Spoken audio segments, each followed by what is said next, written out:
बिस्मिल्लाहिर्रहमानिर्रहीम, अस्सलाम वालेकुम। पाकिस्तान की तारीख में बड़े बड़े वाक़यात हुए हैं, लेकिन जो हालिया वाक़या हुआ है जिसमें एक खातून को उसके बच्चों के सामने बरहना करके उसके साथ ज्यादती की गई, ये तारीख का बदतरीन वाक़या है। और ये ऐसा वाक़या है कि आम लोग अगर इस वाक़े की तफसीलात जानते हैं, उनको पता चला, उसके बाद वो डिप्रेशन का शिकार हो गए, तो सोचिए जिनके साथ ये वाक़या हुआ है या उनके बच्चों के साथ कल को उन्होंने बड़े होना क्या सूरत हाल होगी। इस वीडियो के अंदर हम किसी भी सूरत इस खातून का नाम नहीं लेंगे, उनकी तफसीलात नहीं बताएंगे, ना जिन्होंने कोई FIR कटवाई है वो कहाँ के रिहायशी हैं और उनकी तफसीलात क्या है, इसको बताने से ग्रेस करेंगे। सिर्फ इतना आपको पता होना चाहिए कि वाक़या गुजरांवाला से रिलेटेड लोगों के साथ हुआ है। मजीद डिस्कस करने से पहले इस वीडियो को लाइक करें, हकीकत TV को सब्सक्राइब करें और बेल आइकन पर ज़रूर क्लिक करें। एक खातून करीबन रात के 1:30 बजे के करीब लाहौर रिंग रोड से होती हुई अपनी होंडा स्विग पर 2 बच्चों के साथ गुजरांवाला जा रही थी। अब इस तमाम सूरत हाल के अंदर जो वाक़या उनके साथ पेश आया कि उनकी गाड़ी का पेट्रोल खत्म हो गया, उस खातून ने गुजरांवाला में अपने एक रिश्तेदार को कॉल की। उन्होंने कहा कि आप 130 जो मोटरवे का हेल्पलाइन नंबर है, अब वहां पर कॉल करें। उन्होंने जब कॉल की तो उनकी कोई मदद ना हुई। उनको बताया गया कि हमारी हदूद में नहीं आता, किसी ने कुछ कहा। काफ़ी अरसे के बाद, अब रात का टाइम था, अचानक उन्होंने बताया कि मामला ख़राब है, अब फौरी तौर पर निकले। वो गुजरांवाला से अपने एक दोस्त को लेकर, जिसका नाम नहीं बताया जा सकता, वो जब पहुंचते हैं गुजरांवाला से उस साइड के ऊपर जो FIR के अंदर दर्ज है कि ये मोटरवे और जंगल के दरमियान का एक रास्ता था। अब जब ये वहां पर पहुंचते हैं तो देखते हैं एक होंडा स्विग गाड़ी खड़ी है और उसी खातून की है। लोकेशन चूंकि उन्होंने बताई थी कि मैं यहाँ पर हूँ और तमाम तफसीलात भेजी थी, उस लोकेशन पर वो पहुँचते हैं। लेकिन उस गाड़ी का ड्राइविंग सीट वाला जो शीशा है वो टूटा हुआ है और लेफ्ट साइड के ऊपर जो सीट होती है वहाँ पर खून के धब्बे पड़े हैं। आपकी स्क्रीन पर तस्वीरें भी चल रही हैं। इस सूरत हाल के अंदर उन्होंने जाकर ढूंढना शुरू किया उस खातून को और उसके बच्चों को। करीब से खेतों की जानिब से वो खातून और उसके 2 बच्चे आते हुए नजर आए। आप अंदाजा कीजिए कैसा दर्दनाक वाकया जो लेकर जाने वाले हैं उनके साथ भी। और जो बेचारी खातून है, उन्होंने बताया कि मैं गाड़ी के अंदर बैठी थी, 2 लोग आते हैं, तकरीबन 30 से 35 साल उनकी उम्र है। एक ने हाथ के अंदर पिस्टल पकड़ी है और एक ने डंडा पकड़ा हुआ है। उन्होंने आकर गाड़ी का शीशा तोड़ा और मुझे निकाला, बच्चों को निकाला और खेतों में ले जाकर बारी बारी ज़िना बिल जबर किया। अब इस सूरत हाल के अंदर आप अंदाजा कर ले कि उन्होंने 1 लाख रुपया कैश भी उससे लिया, 2 अदद तलाई कड़े थे वो भी छीन लिए, ब्रेसलेट उसकी छीन ली और ATM 3 अदद थे वो भी उन्होंने ले लिए। गाड़ी के रजिस्ट्रेशन कार्ड, ये सारा कुछ चला गया। ये सारी चीजें आप अलग रख दें, किसी भी वजह से आप किसी खातून को उसके बच्चों समेत, उसके बच्चों के सामने उसके कपड़े उतार के बरहना करके आप उसके साथ ज्यादती करें, आप सोच सकते हैं उस बच्चों का मुस्तकबिल क्या होगा। वो खातून पागल हो चुकी होगी, डिप्रेशन का शिकार हो चुकी होगी। आज वो सोच रही होगी वो इस मुल्क में पैदा क्यों हुई है।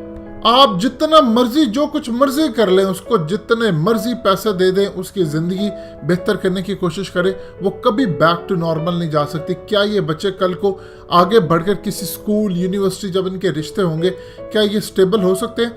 ये उम्र भर का उनको रोग लग चुका है, लेकिन कोई इनको इंसाफ नहीं देगा। वो कहते रहे कि उन्होंने पुलिस की मदद करने की कॉल की और सूरत हाल ये पेश आई कि लड़ाई होती रही कि ये किसी और का इलाका है, ये किसी और थाने में आता। तो फाइनली गुज्जरपुरा की साइड से FIR दर्ज की गई। लेकिन मामले की आप नज़ाकत देखिए कि जब पुलिस को मदद के लिए कॉल की तो थाने आपस में लड़ रहे थे, ये हमारी हदूद में नहीं आता, वो तुम्हारी हदूद में नहीं आता। उतनी देर के अंदर खातून के साथ ज्यादती भी हो जाए, उसको शुक्र कर दो उसकी जान बच गई। लेकिन ऐसी जान का क्या फ़ायदा जब वो सारी ज़िंदगी इस तकलीफ में गुजार देगी और शायद बैक टू नॉर्मल नहीं आ सकेगी कि उस रात काश वो सफर ना करती। ये दुनिया की सेफेस्ट तरीन रोड है, पंजाब लाहौर का इलाका, मोटरवे की साइड पर, रिंग रोड की साइड पर, जिसको कहा जाता है इससे ज्यादा सेफ प्लेस कोई नहीं है। आपके क्या हुक्मरान कर लेंगे? आप उनका नोटिस लेंगे, बस आपके हुक्मरान ये समझ से हमने नोटिस लिया, गिरफ्तारी हो जाएगी। उसके बाद क्या होगा? मजीद अचकज़ई के साथ क्या सूरत हाल पेश आई? उसने दन दनाते हैं सरेआम एक शख्स को नशे की हालत में गाड़ी के नीचे उसने कुचल दिया। उसके अहले खाना के सामने जाकर इतराफ हुआ, उनको दियत के पैसे देने की ऑफर दी गई, सब कुछ दिया, उन्होंने इनकार कर दिया लेने में। CCTV फुटेज आई, वहां की करीब की फुटेज आई, सारी दुनिया ने देखा। اس کے باوجود وہ بری ہو گیا، یہ کہتے ہو کہ ثبوت نہیں ہے۔ ساری دنیا نے دیکھا کہ وہ اس گاڑی میں بیٹھا ہوا تھا، یہ آپ کی اسکرین پر مناظر بھی چل رہے ہیں، آپ دیکھ سکتے ہیں۔ لیکن کیا ہوا؟ کیونکہ وہ طاقتور تھا، اس کے بعد پیسہ تھا، وہ نکل گیا، بچ گیا۔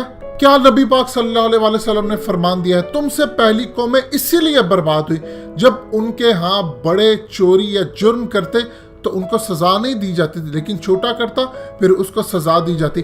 اب ان کے ساتھ کیا ہوگا آپ یہ دیکھیے گا، آپ ان کو گرفتار کر لیں گے، گرفتار کرنے کے بعد کیا ہوگا؟ یہ بیل پر رہا ہو کر آ جائیں گے، پھر آہستہ آہستہ پھر اس عورت کے ساتھ جو تذلیل کی جائے گی، وہ بے وقوف ہیں لوگ کہ کیونکہ اب گجر پورا لاہور کی حدود کے اندر یہ واقعہ ہے، تو کیا وہ گجرانوالہ سے روز آتے پھر عدالتوں کے چکر، آہستہ آہستہ وہ اس کیس کو چھوڑ ہی دیں گے، وہ اس کی پیروی نہیں کریں گے، آپ کے مجرموں کو سزا نہیں ہو پائے گی۔ آپ کا قانون ہی اتنا گھٹیا ہے۔ عمران خان کے اوپر 100% اس کی ذمہ داری عائد ہوتی ہے، جنہوں نے کہا تھا میں اس نظام کو بدلوں گا، اور تیسرا سال شروع ہونے والا، اور حالت یہ ہے کہ ایک لاہور جیسا علاقہ، رنگ روڈ، یہاں پر آپ کے عام لوگ سفر نہیں کر سکتے۔ اب یہ تو ایک خاتون ہے، ایک عام آدمی بھی ہوتا، اس کے ساتھ بھی یہ صورتحال ہوتی، بس صرف فرق یہ ہوتا کہ شاید اس کے ساتھ زیادتی نہ ہوتی لیکن پیسہ چھین لیا جاتا۔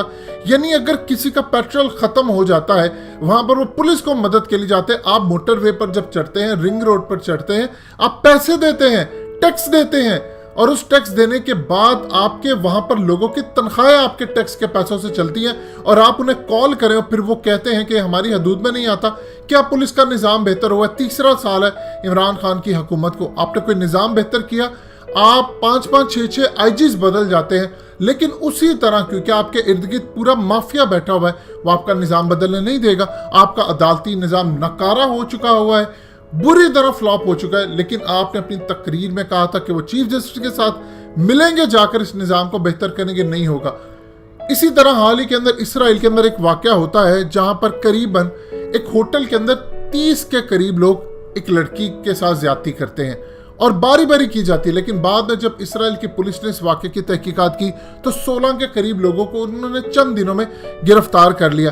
اب آج سے پہلے اسرائیل کی صورتحال یہ تھی کہ وہاں پر کبھی ایسا واقعہ نہیں ہوتا تھا، لیکن وہ اتنا پریشان ہو گئے کہ انہوں نے کہا آج کے بعد ہم یہاں پر قانون بدلنے جا رہے ہیں، کیونکہ ان کے قانون کے مطابق زیادتی کرنے والے کو 16 سال کی سزا ہو سکتی ہے۔ اب وہ کہتے ہیں کہ یہ تو کسی صورت قابل قبول نہیں۔ اب وہ اس طرح کا قانون بنانے جا رہے ہیں جو سعودی عرب کے اندر ہے یا ان کی تورات کے اندر لکھا ہوا ہے، اس قانون کے مطابق آپ ودن ڈیز کے اندر ان کا سر قلم کر سکتے ہیں۔ اب آپ دیکھیں کہ دنیا کے اندر کہاں کہاں یہ سزائیں ہوتی ہیں۔ آپ چائنا کے اندر کسی کے ساتھ زیادتی کریں تو آپ کو اسی وقت جیسے ہی ثابت ہوتا ہے تو آپ کو موت دے دی جاتی ہے۔ سعودی عرب کے اندر سب سے بہترین قانون ہے، چند دنوں کے اندر آپ کا سر قلم کر دیا جاتا ہے۔ نارتھ کوریا کے اندر وہاں پر اسکواڈ آتا ہے فائرنگ کرنے والا اور آپ کے سر میں گولی مار دیتا ہے۔ اسی طرح آپ ایران کے اندر دیکھ لیں، وہاں پر آپ کو کرینوں کے ساتھ باندھ کر تو آپ کو لٹکا دیا جاتا ہے۔ اب اسرائیل کے اندر قانون بدلنے والے ہیں، وہ کہتے ہیں کہ ہم بھی اسی طرح کا قانون لے کر آئیں گے، چند دنوں کے اندر سزائے موت۔ آپ کے ملک کے اندر کیا ہے صورتحال؟ آپ دیکھیے کہ اس خاتون کے ساتھ جو زیادتی ہوئی ہے، اس کے بعد یہ بیچاری پیروی کرنا چھوڑ دے گی کہ وہ جائے تو ساری دنیا اس کو دیکھے، آپ کا میڈیا اس سے سوالات کرے، وہ اس کیس کو ہی چھوڑ دے گی، اور ہوگا کیا؟ اس کو سزا نہیں ہو پائے گی، عدالت کے اندر کوئی ان کی پیروی کیس کی نہیں کرے گا، یہ ملزمان چھوٹ کر باہر آ جائیں گے، اور آپ پھر ایک اور واقعے کا انتظار کریں گے۔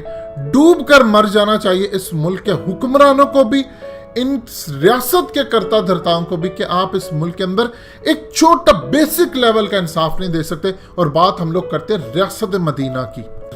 دوستو، حقیقت ٹی وی کو سبسکرائب کرنا مت بھولیے، ویڈیو کو لائک کریں، شیئر کریں، اور کمنٹ سیکشن میں اپنی رائے کا اظہار ضرور کریں۔